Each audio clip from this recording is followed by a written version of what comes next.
Wilujeng enjing barudak sampurasun. Hidup we ieu orang diajar bahasa Sunda.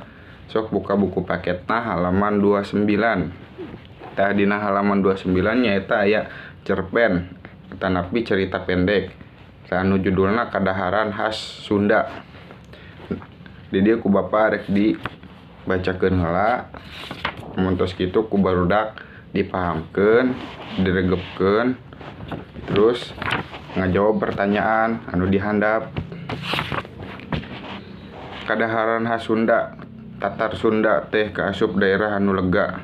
Pangeusina oge rea unggal daerah boga cara-cara jeung budaya anu beda.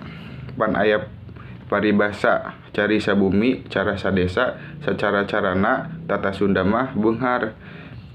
Kadaharan oge rupa-rupa kadaharan khas daerah ti Jawa Barat.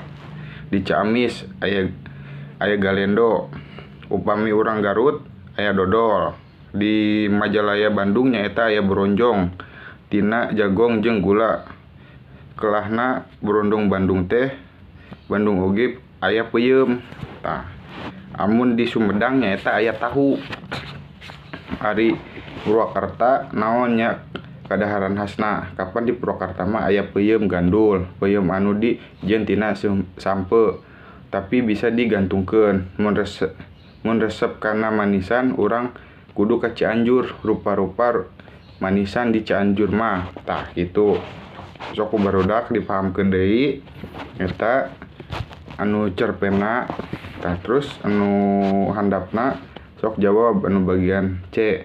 Jawab ku barudak hiji nepi 5. Terus anu D-na tah nyocokkeun jeung asal daerahna.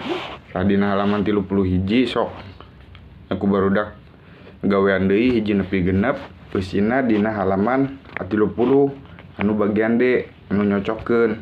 Tah mun tos kitu kirim ka WA bapaknya lewat japri tugasna. Oke, hatur nuhun.